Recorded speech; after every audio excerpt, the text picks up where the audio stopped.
¿Cómo están? Ok. El tema que me asignaron se llama Ser judío hoy. Lo cual es un tema un poco ambiguo, ¿no? No sé por dónde empezar, así que se me ocurrió que quizás podríamos ponerle como una frase adicional. ¿Ser judío hoy es más difícil o más fácil que ser judío ayer? ¿Qué les parece? ¿Más fácil o más difícil que ser judío ayer? Más fácil, ¿por qué? Porque antes eran más prohibiciones, no nos dejaban hacer lo que queramos. Y hoy en día cada yehudí es libre de hacer su religión. Es cierto, sí. Hoy en día estamos viviendo una situación que en términos históricos es absolutamente privilegiada. Jamás tuvimos tanta libertad para vivir nuestro judaísmo como hoy, jamás. Sin embargo, de otro punto de vista, los niveles de asimilación, hablando, no conozco cuáles son en México, pero tomando como referencia a Estados Unidos, los niveles de asimilación son tremendos, son quizás los más grandes de la historia.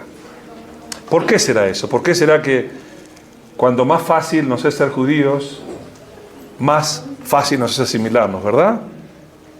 ¿Qué pasa ahí? ¿Cuál es el fenómeno psicológico que regula esta situación? A propósito, estamos muy cerca de Hanukkah. Todos saben lo que es Hanukkah, ¿verdad? ¿Saben lo que es Hanukkah? ¿Qué celebramos en Hanukkah? Un milagro. ¿Qué milagro? Muchos. Ok, ¿cuál es el principal? Ok. Hay dos milagros en Hanukkah, como ustedes dijeron, ¿no? Hay un milagro llamado el milagro del Paj Hashemen. Es el milagro ¿cómo se dice?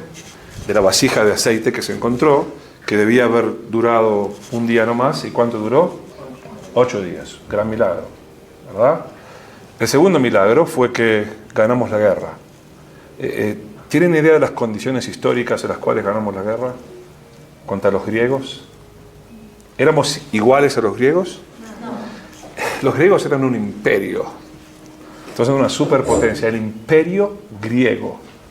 ¿Está bien? No solamente que era un imperio, sino que los griegos se educaban para la guerra. Hoy hablé sobre la diferencia entre los judíos y los griegos y justamente les expliqué que lo que estudiamos en el colegio o en la universidad sobre los griegos es un poco selectivo. Por ejemplo, uno piensa en la cultura griega que tanto le dio a la humanidad, y cuando uno piensa en la cultura griega, ¿en qué piensa? Por ejemplo, dígame cosas características de la cultura griega. ¿Qué heredamos de la cultura griega? Empiecen, por ejemplo. La belleza física, la estética. ¿Qué más? La filosofía. Yo lo diría como primero, la filosofía. Deportes, ¿sí? El físico-culturismo. ¿Ok? ¿Qué más? Las artes, la escultura. Pero el paquete incluía más cosas, que no las enseñan en la escuela. El paquete incluye, por ejemplo, el infanticidio. ¿Sabían? ¿Sabían que los griegos eran infanticidas? Quiere decir que si un niño o una niña nacían con ciertos defectos, los mataban. ¿Por qué los mataban? Porque no estaban capacitados para la guerra. ¿Ok? Por ejemplo, en Esparta era muy común. Los griegos, por ejemplo, practicaban también la pedofilia. No lo habrán aprendido en la escuela, ¿verdad? Los filósofos, Sócrates, Platón, Aristóteles, parte de la transmisión de la educación de los filósofos y sus discípulos pasaba por la pedofilia. Es algo muy conocido, lo pueden ver en Wikipedia, hoy está todo ahí, ¿no? O por ejemplo, ¿saben ustedes que cuando las personas eran mayores, más que de 60 o 70 años, ¿cómo terminaban sus días en Esparta? ¿Alguien lo sabe? Los mandaban al bosque, los dejaban en el bosque para morir y alimentar a las fieras salvajes. O sea, eran comidos por las fieras salvajes. Todo eso era parte de la gran cultura griega. O sea, es un paquete. No es solamente, nos muestra solamente lo que brilla y no nos muestra lo demás. Imagínense nuestra lucha y nuestros valores, ¿no? Imagínense el pueblo judío luchando contra una cultura que acepta y tolera el infanticidio. Para nosotros la vida es como se dice, el valor supremo, ¿verdad? O imagínense, con la pedofilia, ni hablar. ¿Cuál es una de las mitzvot más importantes de la Torá? Es el respeto a los padres. Imagínense, los griegos dejaban a sus padres morir, los llevaban a morir en los bosques, ¿no? Horrible.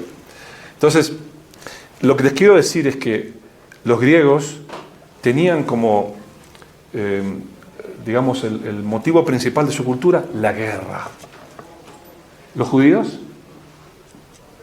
¿Qué tanto nos preparamos para la guerra? ¿Qué tanto hablamos de la guerra los judíos? ¿Qué tanto nos gusta la guerra? ¿Está en nuestra sangre como los espartanos? ¿Verdad que no? Es un mal necesario, que lo tenemos que hacer. IDF, el ejército de defensa de Israel. Es para defendernos sí, ¿cómo se dice? Con garras y uñas. ¿Ok? Pero no nos interesa atacar, nos interesa vivir en paz. No estamos rezando de que los enemigos mueran, ni queremos un yihad global, ni nada de eso. ¿Verdad? Somos muy, muy pacifistas. Demasiado, a mi entender.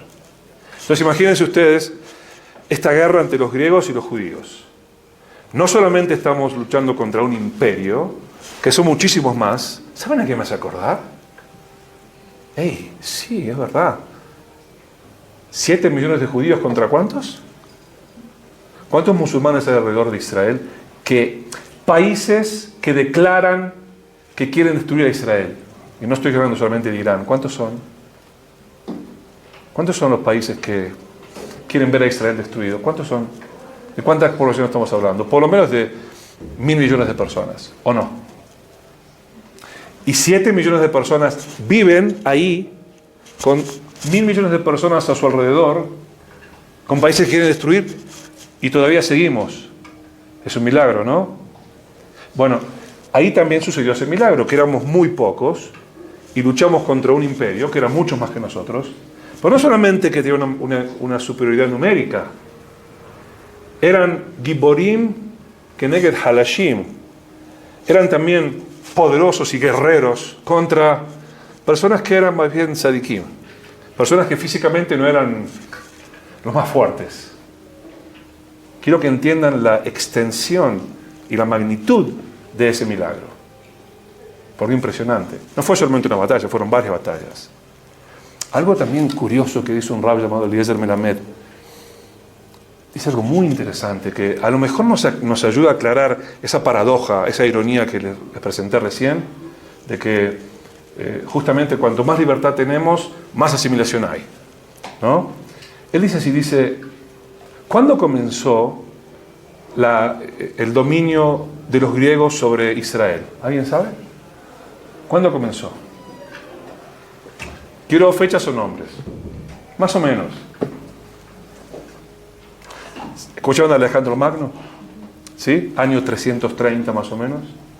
Alejandro Magno, después de conquistar el imperio persa, también conquista, entre otras cosas, Israel.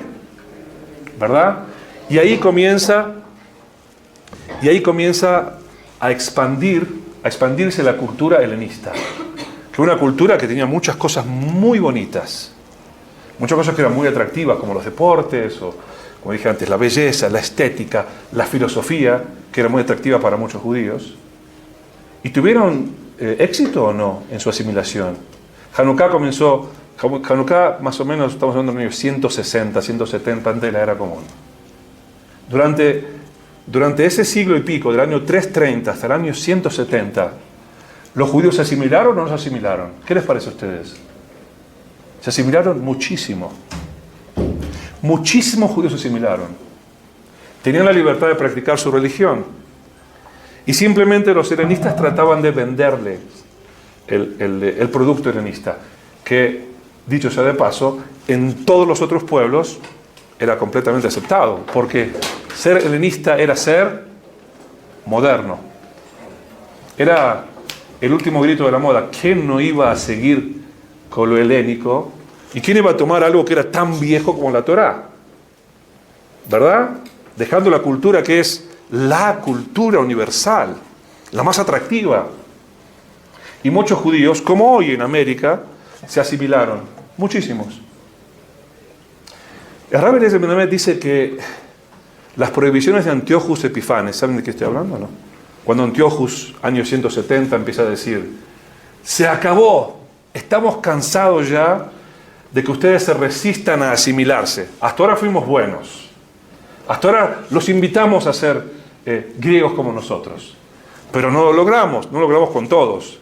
Con un gran porcentaje sí. Digamos, quizás con el 50% de los judíos lo habían logrado. Ahora se acabó. Ahora lo van a tener que hacer por la fuerza. Por la fuerza, no más Shabbat. Por la fuerza, no más Brit Milá. Por la fuerza, no más Rosh Chodesh. Por la fuerza, no más estudiar Torah. ¿Y qué pasó ahí? De pronto, dice Rabbi Eliezer Ben Amet, de pronto, aún los judíos que estaban más asimilados dijeron, ahora no podemos, ahora queremos. ¿Comprenden la paradoja? Es como que cuando los judíos tenemos la libertad de elegir si queremos cumplir con la Torah o no, ahí ya, bueno, puede ser, sí, no sé, ya pierde su atractivo o algo del atractivo, ¿no? No pasa para todos, pero para muchos judíos pasa eso. Es algo muy irónico, ¿verdad? ¿No es así? Yo digo que hoy es difícil, es diferente transmitir la Torah y educar. A ver, si comparamos al judaísmo con una mujer, yo diría que en el pasado esa mujer era la madre. Me voy a explicar. Mi madre, para que yo la quiera, no tiene que ser atractiva, ¿verdad? Y a mi madre la voy a querer siempre. ¿Seré capaz de dejar a mi madre alguna vez? No. ¿Voy a perder la lealtad por mi madre alguna vez? Jamás. Es mi madre y la quiero como es, como sea, buena, mala, mejor, peor. No importa cómo trate a mi esposa, es mi madre. Y nunca la voy a dejar y siempre voy a ser muy leal a ella. Nunca jamás voy a ponerme a pensar, acá hay una madre mejor. Voy a cambiar a mi madre por esa madre, por esa otra mamá. ¿Verdad que no? Ok. El judaísmo por siglos fue una mamá, una madre. Para sus abuelos, sus bisabuelos. Fue una madre. La cual no tenía que ser atractiva y a la cual no había ningún cuestionamiento si la dejo, o la tomo, o sigo, o no sigo. Es mía, es mi mamá, soy yo, es mi Yahadut, es mi Torah. Hoy en día en muchos lugares es como que en vez de una madre es una novia. ¿Me comprenden? ¿Y qué pasa? ¿Qué diferencia hay entre la madre y la novia? O el novio. ¿Qué diferencia hay? La puedes cambiar. La puedo cambiar, es una cuestión de opción. La puedo cambiar. Sí tengo que sentirme atraído, ¿verdad?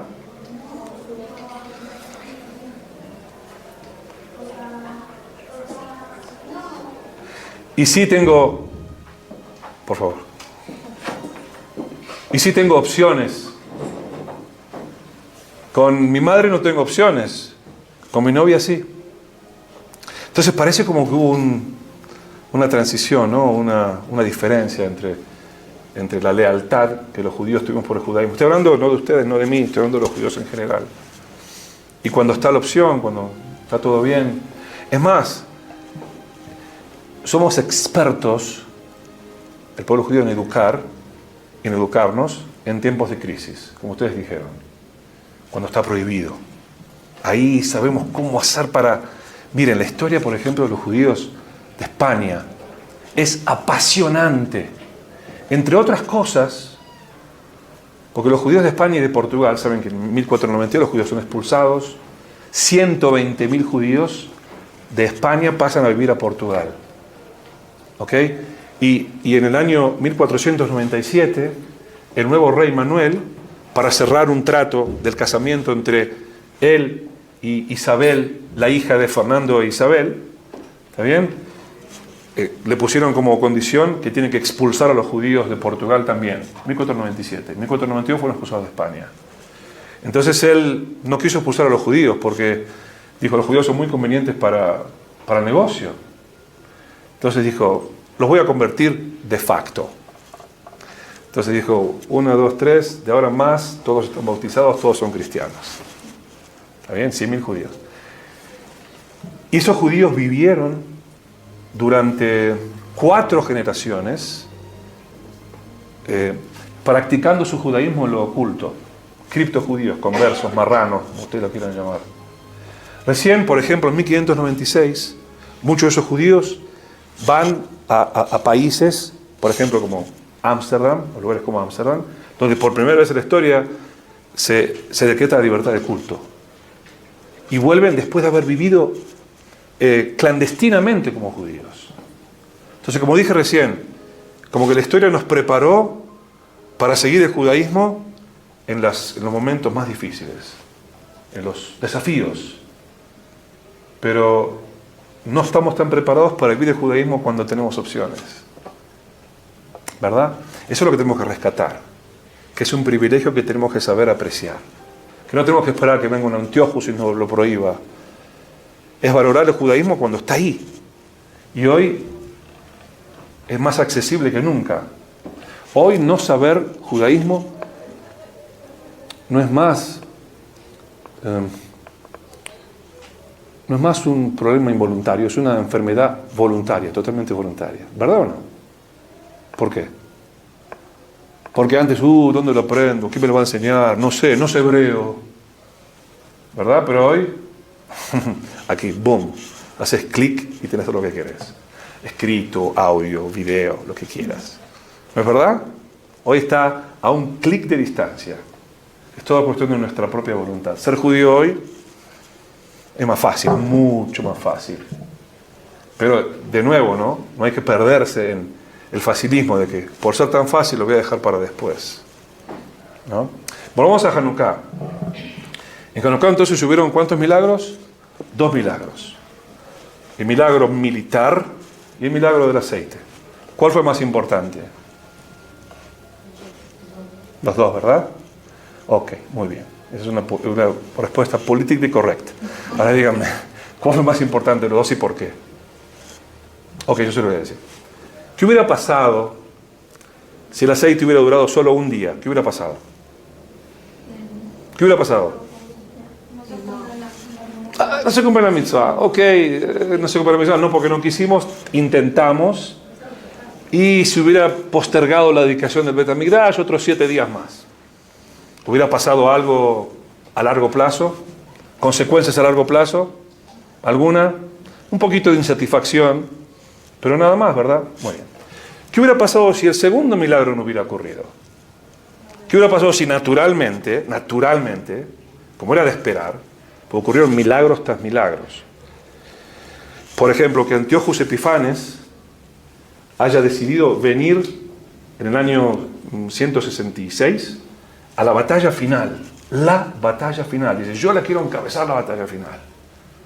Y él vino, personalmente, el rey casi nunca peleaba. ¿Está bien? Pero esta batalla no se la quería perder. La batalla final era la batalla por Jerusalén. Ahí era una batalla que tenían que ganar. Eran, digamos, yo qué sé, 100.000 soldados contra 5.000 judíos. Algo por el estilo. Todos ahí atrincherados detrás de las murallas que no eran tan fuertes como hoy. ¿Ok? Y entonces llega él, encabezando para llevarse el triunfo, y un día antes, esto es historia, lo pueden leer, un día antes le dicen que en Anatolia se están sublevando, los patros se están sublevando contra su reinado. Entonces dice, ok, tengo que ir para allá, voy a ir, pero espérenme, porque yo no quiero perderme la destrucción de Jerusalén, no me la quiero perder. Va para allá y cae, muere en la batalla. Entonces así, milagro tras milagro. ¿Okay? Se ve, por supuesto que está la audacia, el coraje, el valor del soldado judío que vemos hoy en día también en la IDF, lo vemos. Está bien, pero no se puede negar que hay una mano divina detrás de todo eso. Entonces pregunto otra vez, ¿qué milagro fue superior? En el sentido siguiente, que si no hubiéramos ganado la guerra, pocos contra muchos, ¿qué hubiera pasado? ¿Alguna consecuencia a largo plazo? Obvio, no estaríamos aquí. Era la solución final. Era la solución final del pueblo judío. Se acabó. Entonces ahora pregunto otra vez, ¿qué milagro fue más importante? ¿El de las velitas o el del triunfo militar? Triunfo militar. Oh, ok, muy bien. Entonces, ¿por qué no lo celebramos? ¿Por qué celebramos el de las velitas y no celebramos el triunfo militar? Yo creo que los dos, porque el que haya estado el aceite y haya sobrevivido también te reafirma el milagro, o sea, el pasado. No sé cuál, la verdad no sé cuál. Está bien, pero quizás tendremos que hacer algo distinto, un role play. Por ejemplo, tendríamos que tener a todos nuestros jóvenes disfrazados de Macabim. ¿Está bien? Y traer a nuestros vecinos y que estén disfrazados de griegos y hacer una teatralización de la guerra. Y ¡oh! Hashem es el que lo ve Koach, lo ve Hail, Kim Berujía Marashem. Ya tenemos una obra teatral perfecta. Y celebrar así Hanukkah con un desfile militar. ¿Por qué no? ¿Por qué no? Les voy a explicar por qué no. Pero primero les quiero hacer una pregunta. ¿Cómo definen, y no es un cliché, no quiero clichés, ¿cómo definen judaísmo? Está diciendo así, ¿cómo es tu nombre? Tania. ¿Perdón? Tania. ¿Tania? Ese es muy... está muy bien. Wow, tenemos esa pregunta. ¿Cómo se define judío? ¿Cómo se define judío? Bueno, quizás se los puedo decir de una forma muy sencilla. Es una forma de vivir. Claro, pero bueno, claro, la forma de vivir, es decir, si yo no nací judío y tengo esa forma de vivir, de acuerdo a lo que tú dices, soy judío, ¿verdad? Y no es así, ¿no? Podríamos estar acá horas hablando si es una religión. Yo no creo que sea una religión. No existe la palabra religión en hebreo. No existe. La palabra dat es una palabra persa. Una identidad. Una identidad. Entonces, yo me identifico con los judíos, soy judío. ¿Qué decías, perdón? Conexión con Dios. Y si me conecto con Dios y no nací judío, soy judío. Quiero algo que pueda abarcar todas las posibilidades. No es una religión. Una nacionalidad. Una nacionalidad, si no nací en ese lugar, entonces, ¿qué más dije? ¿Una raza? ¿Es una raza ser judío? Si ser judío fue una raza, no podrían haber conversiones. Y la conversión existe. Entonces, ¿qué es? ¿Perdón? Un pueblo. Bueno, eso es el pueblo judío, pero yo pregunto, ¿qué es el judaísmo? Más complicado, ¿no? ¿O qué es ser judío? Ok. 2500 años de trayectoria. Best cliché. Todo lo que dijeron está muy bien. Pero quiero algo que pueda, como se dice, sustentarse a la crítica. Que pueda mantenerse a la crítica. ¿Está bien? Entonces voy a intentar. ¿Lo puedo intentar? ¿Sí? ¿Ok? ¿Qué les parece si decimos que ser judío es ser una vela? Un judío es una vela. ¿Ok? ¿Qué pasa con un judío que no cree en Dios? ¿Es judío o no es judío? ¿Sí o no? Un judío renegado. ¿Es judío de acuerdo al judaísmo o no? Sí. 100%. 100%. ¿Aunque no crea en Dios? Sí. ¿Aunque no ayune en Yom Kippur? Sí. ¿Verdad? 100%. Una vela es siempre una vela. ¿Qué es la llama de esa vela? La Torah del judaísmo. El judaísmo es la llama de la vela. Una vela que no tiene llama, ¿es una vela? ¿Sí o no? ¿Están seguros? Por supuesto que es una vela. Pero ¿es una vela qué? O sea, que no... Bueno, que no es que no sirve, pero no cumple. Perfecto, muy bien. Una vela sin llama es una vela, pero es una vela que no cumple su función. Pero, sin embargo, es una vela que siempre puede ser encendida. ¿No es así? ¿Ok? Entonces, ser judío es ser una vela. Y la llamita de la vela es el judaísmo. ¿Puede existir la llama sin la vela? No. ¿Puede existir la vela sin la llama? Sí.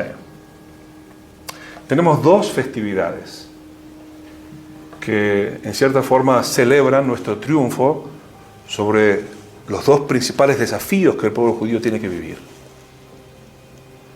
A veces quieren destruir las velas. La sociedad no judía, o algunos sectores, no todos, por supuesto, quieren destruir las velas. Por ejemplo, Amán, Purim, ¿verdad? No sé si ustedes saben que en Purim el imperio persa fue el segundo imperio más largo, más extenso de la historia de la humanidad. El primero fue el mongol. ¿Está bien? Pero el imperio persa era mucho más poblado que el mongol. Y todos los judíos del mundo vivían en el imperio persa, lo cual quiere decir que algún día atrás todos fuimos judíos persas. ¿Okay? Entonces cuando Amán dice que matar a los judíos del imperio persa, no se refería solamente a los judíos que están en Irán, se refería a todos los judíos del mundo. Lo mismo pasó con la Shoah.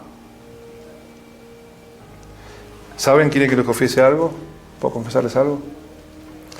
Yo soy un sobreviviente del Holocausto. Y ustedes también. ¿Sabían?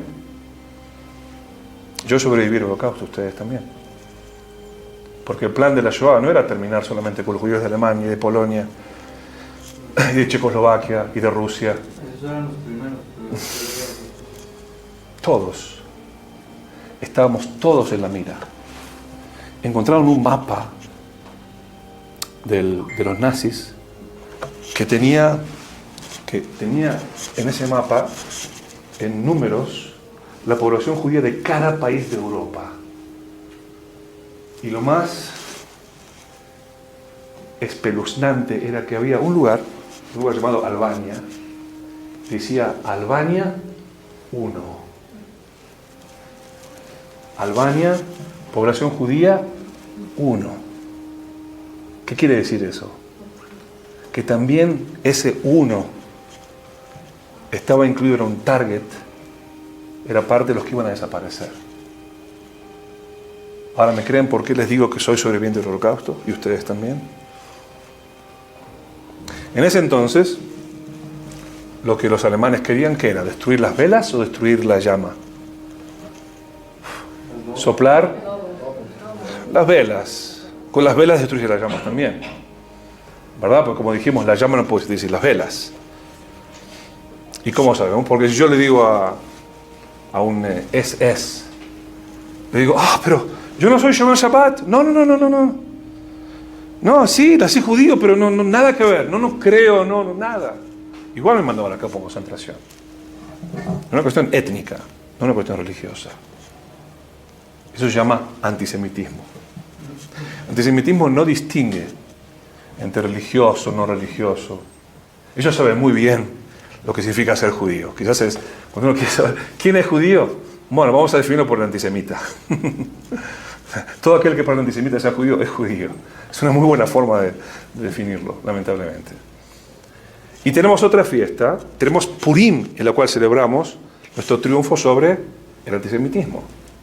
Hemos sobrevivido al antisemitismo más de una vez. En otras palabras, hemos sobrevivido a la solución final varias veces. ¿Okay?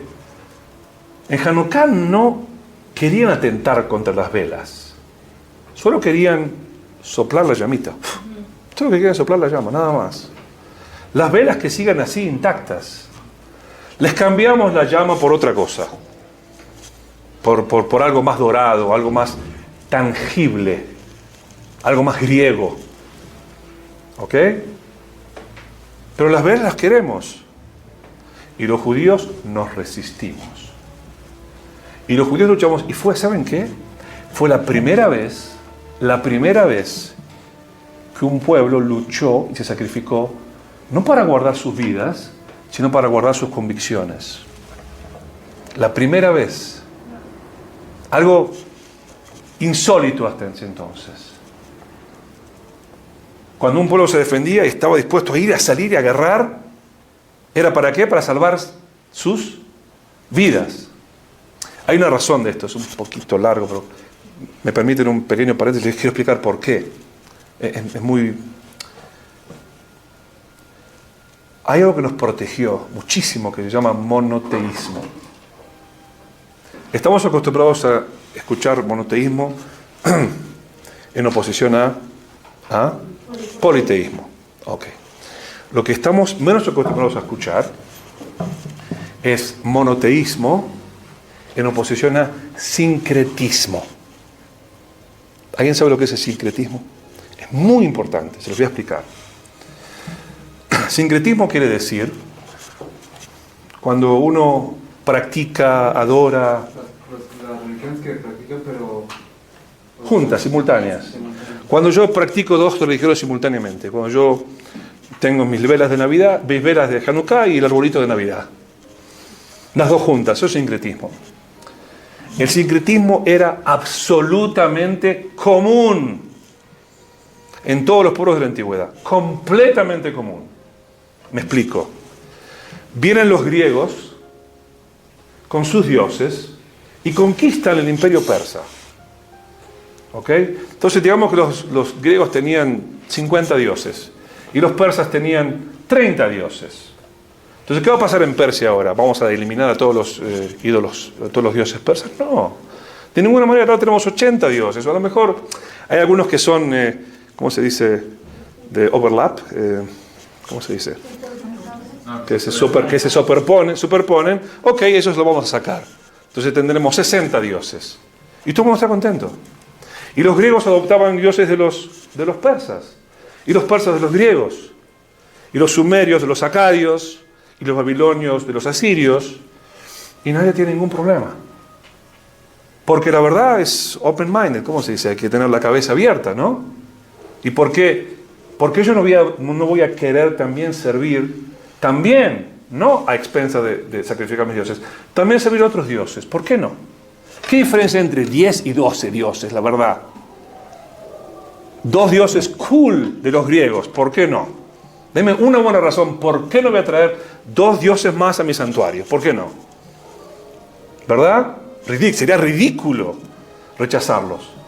Cuando Alejandro Magno invade Israel, lo primero que él dice es poner una estatua de Zeus en el Bet HaMikdash. Pero él no dijo, ahora el servicio de Zeus va a reemplazar al servicio de Hashem. ¿Qué dijo él? Ahora entramos y tenemos a Hashem y a Zeus, los dos juntos, y bueno, entre ellos se entenderán, y vamos a ser muy tolerantes y políticamente correctos. Si tú quieres servir a Zeus, sirves a Zeus. Si tú quieres servir a Dios, sirves a Dios. ¿Qué tiene eso de malo? Sincretismo era lo más común. No solamente los pueblos victoriosos sobre los pueblos vencidos imponían sus dioses, sino que todos adoptaban dioses de todos lados. Esta era la regla para todos los pueblos del mundo, excepto para un pueblo. Un solo pueblo que era intolerante de otros dioses. Porque el monoteísmo no solamente dice que existe un Dios. Existe un Dios y no puedo servir a otro. Lo yerejá Elohim Acherim al Panay. No es solo Hashem Echad. No habrá otros dioses tampoco. No es solamente, yo creo en un Dios, no son 2, es uno. Ah, pero tú tienes tus dioses que también son verdad. ¿Me entienden? Entonces, el conflicto con el pueblo judío tenía que ver también porque los judíos éramos diferentes a todos los demás pueblos del mundo. Todos los demás pueblos, todos, por lo que les expliqué recién, por el sincretismo, aceptaban los dioses griegos de muy buena manera, menos el pueblo de Israel. Dicho sea de paso, ¿entienden ustedes que de aquí también nacen los primeros principios del antisemitismo? Oh, los judíos son intolerantes. ¿Make sense? Los judíos son intolerantes, no aceptan otros dioses. Pero sepan bien que gracias a que practicamos el antisemitismo, gracias a que practicamos el monoteísmo, estamos acá hoy. Si no hubiéramos practicado el monoteísmo como les expliqué recién, en oposición al sincretismo, no estaríamos acá, ya está. Como no están, ¿quién? Ni los asirios, ni los sumerios, ni los babilonios, ni los egipcios, ni los griegos, nadie. ¿Por qué estamos nosotros? Sí, porque Hashem nos cuidó, pero también nosotros hicimos lo nuestro. Y el Hashem Echad, el Elohim Acherim al Panay, nos cuidó, nos preservó, nos costó muy caro. nos preservó. ¿Verdad? Ok, vamos a volver de nuevo para atrás. Estábamos hablando de las velas, ¿no? Entonces, decíamos que en Hanukkah nosotros celebramos nuestro triunfo sobre la asimilación. No nos asimilamos. No dijimos, aceptamos los dioses griegos. Y estuvimos dispuestos a dar nuestra vida. ¿Para salvar qué? ¿La vela o la llama? No, la llama. ¿Para salvar qué? ¿Qué queríamos salvar? ¿Qué es lo que estaba amenazada? ¿La vela estaba amenazada? No. Ellos nos querían. Sí, vengan. Háganse como nosotros. Vengan, pasen. ¿Cómo no? Conviértanse. Para cuidar la llama, nosotros seguimos y sacrificamos nuestras vidas. En cierta manera, ¿por qué celebramos encendiendo llamas o encendiendo velas? Porque ese es el objetivo por el cual nuestros ancestros lucharon. No hace falta que celebremos la guerra, porque de todas maneras a nosotros no nos gusta la guerra. Es un mal necesario.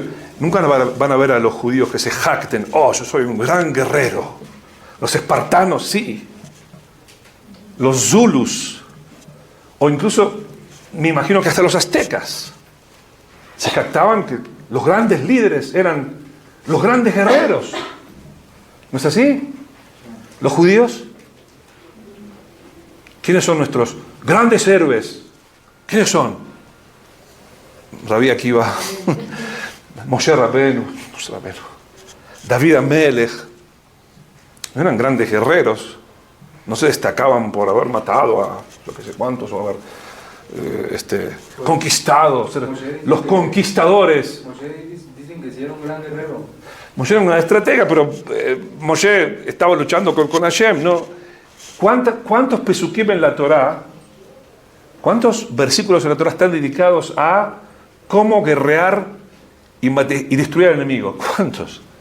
El manual de entrenamiento en Esparta era todo eso, toda la cultura griega. Imagínense los vikingos, por ejemplo. Los vikingos. Toda la cultura de esos pueblos era que los niños deben ser raised, educados para la guerra, para matar.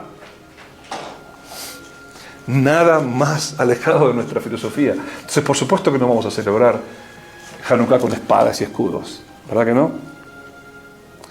No solo eso, sino que también estamos celebrando Hanukkah porque vemos el objetivo de ese gran milagro. Sí, no hay duda que ese gran milagro fue el mayor milagro. Pero el objetivo era preservar la Torá. La Torá es la llama. No lo digo solamente por esta metáfora. Lo digo también porque Torá, ¿qué significa la palabra Torá? ¿De dónde viene? ¿Qué palabra se parece en Ibrit? Or, ¿qué significa or? Luz, es la que nos ilumina. Es como el moré. Nos ilumina el camino, ¿verdad? La que nos hace ver con claridad las cosas. Entonces, lo que ellos quisieron salvar es la Torá. Entonces, por eso lo celebramos de esa forma. De paso aprendimos qué significa judío, qué significa judío, más o menos, ¿no? Es verdad, no contesté todas las preguntas, pero yo creo que es una metáfora que ayuda a entender cuál es la extensión de ser judío y la diferencia entre ser judío y el judaísmo, ¿no? Entonces, ser judío hoy, yo creo que lamentablemente tiene que ver con esas dos cosas, con enfrentarnos con el antisemitismo y con la asimilación, con los dos. No es nada nuevo, pero lamentablemente no han acabado sus desafíos. Quizás estos dos desafíos sean diferentes en dos diferentes regiones geográficas del mundo, ¿verdad? ¿Les parece? Como que en Israel el desafío más grande que hay es antisemitismo o asimilación. Antisemitismo. Hoy en día, hoy, puede estar tu vecino árabe esperándote para que no te des cuenta y te clava un cuchillo en tu espalda o en tu cuello y te mata. O está esperando para bajarse de su auto y, si tiene un arma, matar a mansalva a hombres, mujeres, niños y niñas. terrorismos de la peor naturaleza. O está esperando con su auto, con su carro, para atropellarte, para atropellar a una trempeada, como se dice ahí, a soldados o civiles que estén esperando ahí, y boom, matar a mansalva. Una pregunta. ¿Por qué en la historia hay tantos los judíos? O sea, ¿por qué tanto odio desde siempre? O sea, ¿qué hicimos los judíos? ¿Por qué? ¿Por qué motivo tanto a los judíos? Pero desde siempre, no es de ahorita, desde hace mucho. Por la civilización. Yo me lo pregunto todos los días. ¿De verdad? Es que no tengo ¿No está escrito No está escrito que qué. que nosotros vamos a ser perseguidos y cuidados por Hashem? Miren, hay muchas teorías. Yo no quiero ¿cómo se dice? Escucharme, no quiero sonar facilista, pero sí, puede haber una intervención divina en eso. De nuevo, no digo esto como algo seguro, ¿ok? Lo digo como una posible teoría. ¿Puede ser? ¿Ok? Puede ser que tenga algo de divino, porque al fin y al cabo, como les dije antes, paradójicamente, cuanto menos antisemitismo hay, más asimilación hay. ¿Me comprenden? Es como que en cierta forma, el antisemitismo me protege. Es irónico, ¿no? Puede ser. Imagínense si no hubiera antisemitismo. Hay 5 millones de judíos en Estados Unidos. ¿Cuántos están asimilados? Más o menos. ¿Cuántos? ¿100.000? ¿1 millón? ¿Perdón? ¿50%? Por lo menos. Pero muy asimilados. Muy. Que no tienen idea. Absolutamente idea de nada. Tienen como otras ideas, ¿no? Como que son más abiertos. Miren, a ver, no conozco la sociedad mexicana también, pero la sociedad americana, si ustedes tratan de situar la sociedad americana por un minuto, ¿no? Digamos que tenemos acá a este joven llamado John Smith, ok, y sus abuelos vinieron de Irlanda, sus bisabuelos vinieron de Irlanda, ok. ¿Qué tiene que ver John Smith con Irlanda? ¿Qué siente por Irlanda John Smith? Díganme, después de 3 generaciones, ¿qué siente él? Nada. Absolutamente nada. Entonces me dijeron una vez, me dijo un sociólogo, me dice, la mayoría de los judíos americanos sienten por el judaísmo lo que John Smith siente por Irlanda. Ah, sí, cierto, mi bisabuelo. Sí, bueno, me encanta el whisky, no sé si es irlandés el whisky, ¿no? Me encanta el whisky. Ah, sí, Irlanda. Pues cuando juega Irlanda del norte contra el fútbol, van a ver a Irlanda. Pero, ¿qué tiene que ver Irlanda con la vida diaria de ellos? ¿Qué tiene que ver? Para más del 50% de los judíos de Estados Unidos, el judaísmo para ellos es como para John Smith, Irlanda. Algo tan completamente lejano. Sí, mi bisabuelo. Sí, cierto, sí. De Polonia, sí, judío. Terrible, ¿no? Ahora, si yo en vez de llamarme John Smith, me llamo Cohen, o Levy, o Berkovich, o algo así, entonces ahí algunos compañeros en el college me van a mirar mal. El antisemitismo me va a proteger. ¿Me entienden? Quizás no tanto en Estados Unidos, en otros lados mucho más. ¿Ok? Como que ese recelo del judío, ese prejuicio contra el judío, eso es una teoría. Tengo otra teoría, pero de nuevo no estoy nada seguro al respecto. No estoy nada seguro. ¿Se las puedo presentar? Yo conozco bien el IDF, el Ejército de Israel. Mi hijo, de hecho, sirvió en el Ejército de Israel y ahora dentro de unos días tiene que ir de nuevo al Ejército por Miluim. Y les puedo decir con convicción y con la mayor objetividad de que no existe en el mundo un ejército tan moral como el Ejército de Israel. No existe. Un ejército tan tonto. Perdón, no lo digo. Tan moral, de tan moral parece tonto. Te están atacando de Gaza. Están tirando cohetes a mansalva. no dirigidos hacia instalaciones militares, dirigidos hacia civiles. Tienes todo el derecho del mundo a responder con toda la fuerza que tienes, porque el enemigo sabe la fuerza que tienes. Si el enemigo te provoca es porque espera que tú le respondas con toda su fuerza, y tú tienes que hacerlo para prevenir que te tiren más cohetes. Pero ¿qué hace el ejército de Israel? ¿Qué hace? Te voy a explicar lo que hace. Primero el ejército de Israel, antes de bombardear el lugar de donde salió el cohete, llevan aviones y tiran panfletos. Los panfletos dicen: dejen la ciudad porque vamos a atacarla. Lo principal en la estrategia militar es el factor sorpresa. De pronto todos los militantes del Hamas que ven los panfletos cayendo se van a ir. No solamente eso, lo que les digo es verdad. No solamente eso, digamos que quieren atacar un edificio porque se ven que hay un militante de Hamas ahí con sangre en sus manos. ¿Qué hace el ejército de Israel? ¿Alguien sabe lo que hace el ejército de Israel? No. Se van a reír o no van a creer, y no los culpo si no me creen. Israel tiene todos los teléfonos de todo el mundo. Llaman por teléfono a la gente, a sus celulares, a la gente que está y dice: vamos a bombardear tu edificio, por favor salgan. Después de hacer eso, por las dudas, para que ningún civil muera, tiran una primera bomba. Es una bomba solamente de ruido.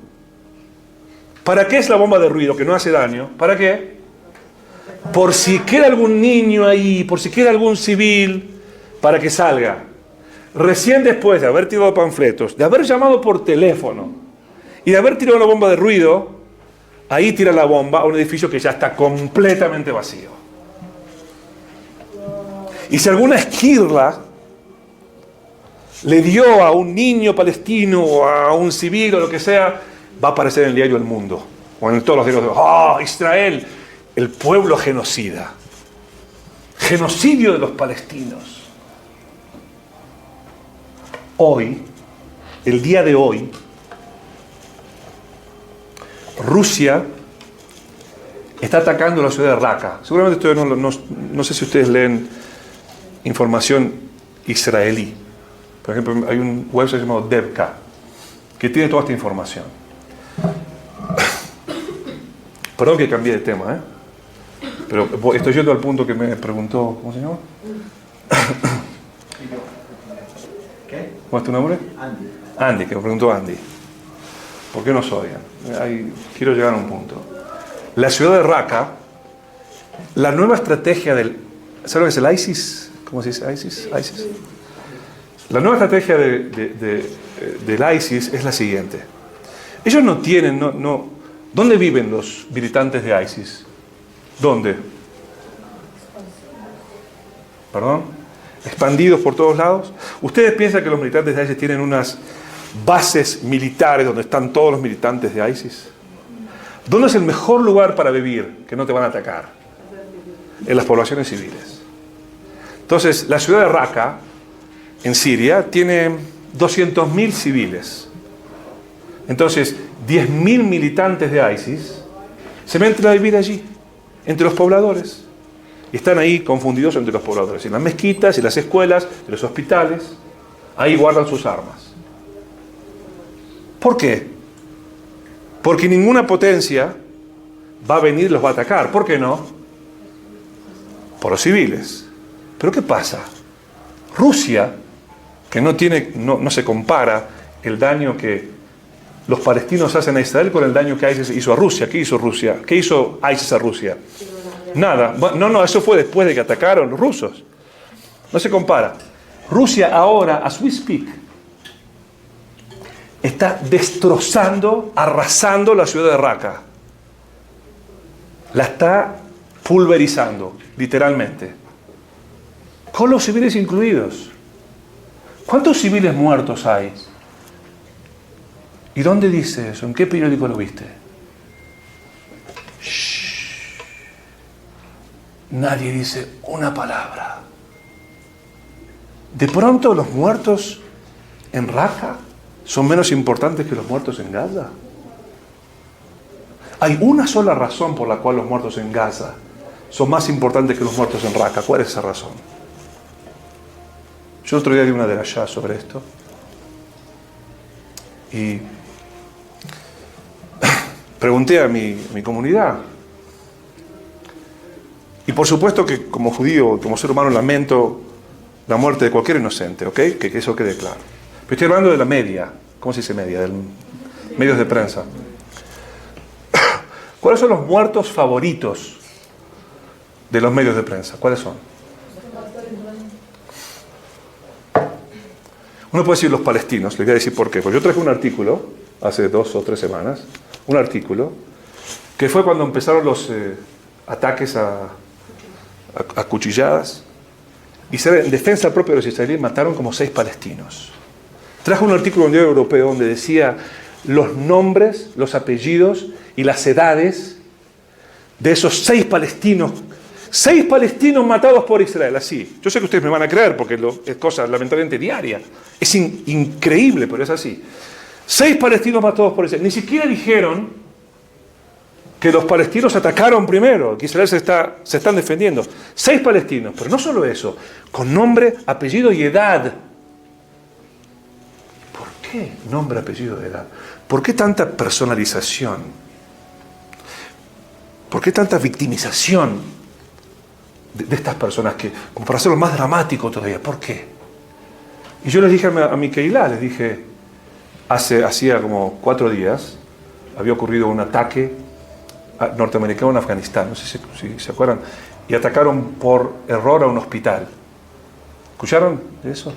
Y hay un hospital que había, se llama Doctores Sin Fronteras, o Médicos Sin Fronteras, ¿no? Y murieron 17 doctores, 17 médicos. Entonces yo hice un Google Search de 10 minutos y no pude encontrar los nombres ni las edades de los Médicos Sin Fronteras. Les digo, porque son más importantes los 6 palestinos muertos para la media que los Doctores Sin Fronteras. ¿Por qué no tenemos nada? Ningún dato de ellos. No son humanos, esos son números, 17 muertos. Acá son 6 con nombres, apellidos y edades. Muy personal. Entonces les dije, ¿cuáles son los muertos favoritos de la prensa? Me dije, los palestinos. Le dije, no. Están equivocados, no. Le dije, miren, en la guerra civil de Siria, en Líbano y en Siria, hay campos de refugiados de palestinos, los más grandes están ahí. Como por ejemplo el campo de Yarmouk, que tiene como entre 25.000 y 30.000 palestinos. Y son sunis. Y los shiites atacan y matan a palestinos. Pero esos palestinos, pobrecitos, no tienen nombre, ni apellido, ni edad. No salen en la prensa.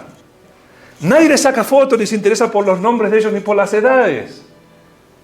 ¿Y por qué? ¿Son menos palestinos que los que viven en Israel? Dígame por qué. Por lo que tú dijiste. ¿Cuáles son los muertos favoritos del mundo? ¿Cuáles son?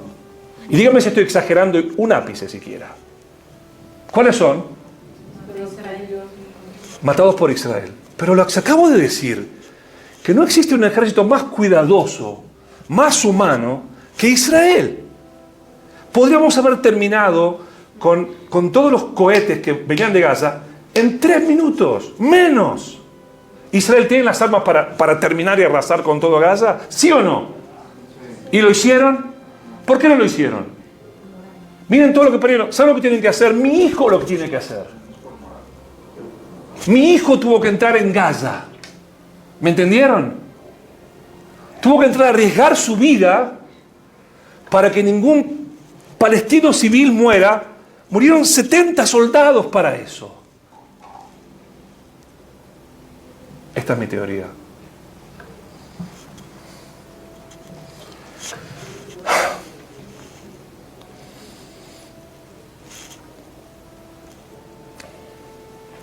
Si el mundo fuera justo, nos tendría que adorar. Tendría que decir, wow,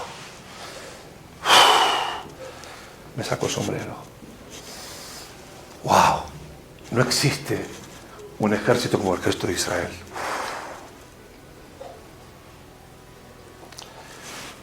O demonizarnos. O inventar cualquier cosa. Somos genocidas, como lo que dice la media ahora. ¿Sabe lo que dice la media? Que los judíos plantamos los cuchillos en los cuerpos de los palestinos que matamos, agarramos un niño palestino, lo matamos, pum, pum, pum, pum, pum, pum, y le ponemos un cuchillo ahí y después sacamos una foto. Todas mentiras. Nos tienen que demonizar. O nos adoran o nos demonizan.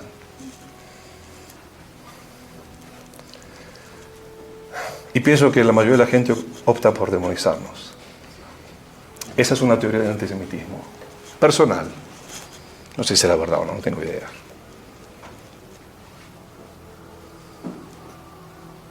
¿Qué les parece?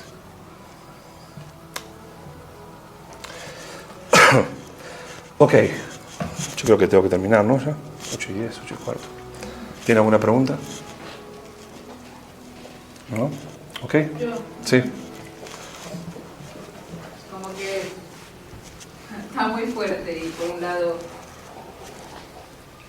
no sé, por lo menos me quedé así como, me movió.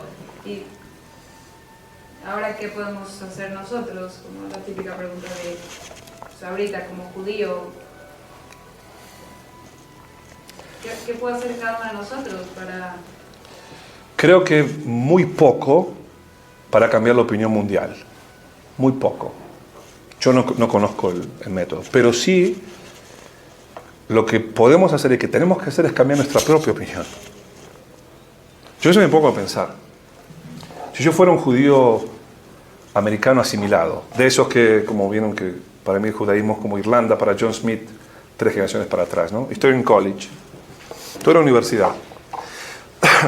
No tengo la más mínima relación con los judíos. ¿Ok? Y de pronto leo en el diario que Israel atacó a los palestinos y que 6 palestinos con nombres y apellidos mueren, y bla, bla, bla, pueblo genocida. ¿Qué voy a pensar? Acá tengo un amigo judío religioso, o no sé, sionista, que me dice, no es mentira. Entonces, ¿quién tiene razón? ¿Mi amigo o el resto del mundo? Literalmente el resto del mundo, ¿no? Porque no es que un diario dice una cosa y otro dice otra. ¿Cuántos diarios hay que defienden a Israel? Yo escribí un artículo hace poco. Mi artículo se llamaba... ¿Vieron cuando empezaron los ataques en Israel? Escribí un artículo que se llama ¿Qué está esperando el mundo para reaccionar? Se llama mi artículo. Entonces lo desarrollé y dije, muy fácil. El mundo para reaccionar está esperando que Israel reaccione. Entonces cuando Israel reaccione y se defienda, ahí van a no, paren, genocidas, paren. Ahí todo el mundo va a reaccionar, ¿sí o no? Sí. Mientras nos tiren bombas de Gaza, así, nada, ni una palabra. Una cosita pequeña, ¿sabes? Ni una palabra. De pronto Israel se defendió. ¡Oh! Derechos humanos. La Comisión de Derechos Humanos de las Naciones Unidas, donde está Venezuela y otros países así, y países genocidas. Ahí todos a nosotros ellos nos van a enseñar derechos humanos. Venezuela y Mauritania y esos países nos van a enseñar nosotros derechos humanos, nos van a señalar. La hipocresía es increíble, pero ¿qué pasa? Yo soy ese estudiante que está ahí y tengo que elegir entre mi amigo que me dice no, Israel es bueno, y el resto del mundo que me dice Israel es malo. ¿A quién voy a escuchar?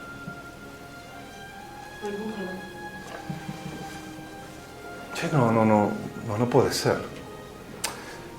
La razón por la cual yo quiero quedarme amigo es porque yo soy judío también, pero tengo que ser objetivo. Si el resto del mundo dice que Israel es malo, Israel tiene que ser malo.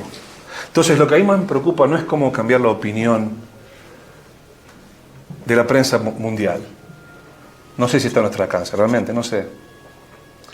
Lo que más me preocupa es la opinión nuestra. Bueno, ustedes están acá, estudian Torah, pero ¿cuántos judíos hay que no saben nada?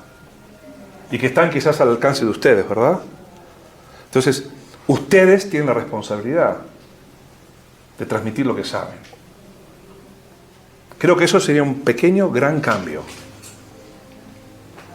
Escribir editoriales, etcétera, todo eso puede ayudar, pero la verdad tengo muy poca esperanza de que ayude, de que cambie.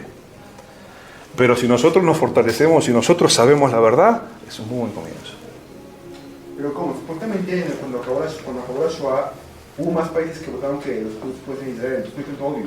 O sea, hubo más que sí y menos que no. También lo compraron. No. El tema es demasiado largo, pero te voy a decir con qué tiene que ver. Voy a terminar con esto, ¿okay? Porque la verdad que yo no quiero hablar de política, aunque tiene que ver con el antisemitismo también, pero lo voy a decir en una pequeña cápsula, ¿ok? Me dijo 8:15, así que me quedan que 3 minutos. Una cápsula de 3 minutos. Las Naciones Unidas cambiaron, Andy, ¿verdad? Las Naciones Unidas cambiaron. Eso es todo lo que tienen que saber. Las Naciones Unidas cambiaron. Las Naciones Unidas es el organismo internacional más corrupto que existe en el mundo. Les voy a explicar por qué. Les voy a explicar por qué. En Estados Unidos existe la Constitución, que todo va por la mayoría. Pero también existe una ley, que no me viene a la cabeza, que es la ley que protege a las minorías. Imagínense ustedes que la mayoría de los americanos, el 80%, decide, por ejemplo, que el 20% de la población, los americanos de raza negra, deben ser desalojados de aquí. Es algo constitucional porque la mayoría lo dice, ¿no? ¿Qué protege a esa minoría? ¿Qué lo protege? Lo protege los derechos de las minorías. Las minorías tienen derechos. ¿Está bien? En las Naciones Unidas no existe el derecho de la minoría. Existe solo la mayoría. Entonces, en la mayoría de los países, hay 198 países en el mundo, de los cuales como 54 son países árabes, musulmanes. Después están los bloques de África, tenemos otros 50 países más por lo menos. Tenemos el bloque sudamericano, que votan en bloque, no votan México solo. Entonces, por razones económicas, sociales, lo que sea, después tenemos Asia, Surasia, digamos, ¿no? Que también votan. Entonces, todos esos bloques, con la excepción de América, Estados Unidos y Canadá, todos esos bloques de los países no alineados son una gran mayoría. Entonces, Israel es permanentemente, ¿cómo se dice? Single out. Señalado, pero únicamente Israel es señalado. En el año 2012, en las Naciones Unidas, hubieron 22 proclamaciones contra Israel y solo 4 contra el resto del mundo. ¿En qué cabeza cabe eso? Eso es una demonización sistemática de Israel. Israel es el nuevo judío. Entonces lo que cambió fueron las Naciones Unidas, que en ese entonces no habían países no alineados. ¡Jamás! Israel podría haber sido votado para existir en las condiciones del presente, de nuestro presente tiempo. Imposible. ¿Entienden? Una cosa más voy a decir, miren, increíble. ¿Cuántos refugiados hay en el mundo? Más o menos. Para que ustedes vean el doble estándar que hay contra los judíos, contra Israel. Deme un número, ¿cuántos refugiados hay en el mundo habrá? No solamente refugiados sirios, refugiados de Tibet y de Sri Lanka. Bueno, les digo, 300, 400 millones de refugiados. De África, la mayoría son de África. Desplazamiento de poblaciones. ¿Perdón? No, sí, hay cientos de millones de refugiados. Sí, fíjense, refugiados. Yo preparé una clase sobre esto. 300, 400 millones de refugiados en el mundo entero. ¿Cuántas agencias hay para refugiados? 2. Hay 2 agencias para refugiados. Lo que les digo es verdad. Y no me lo crean, mírenlo. 2 agencias. Hay una agencia para todos los refugiados del mundo y hay una agencia para los refugiados palestinos.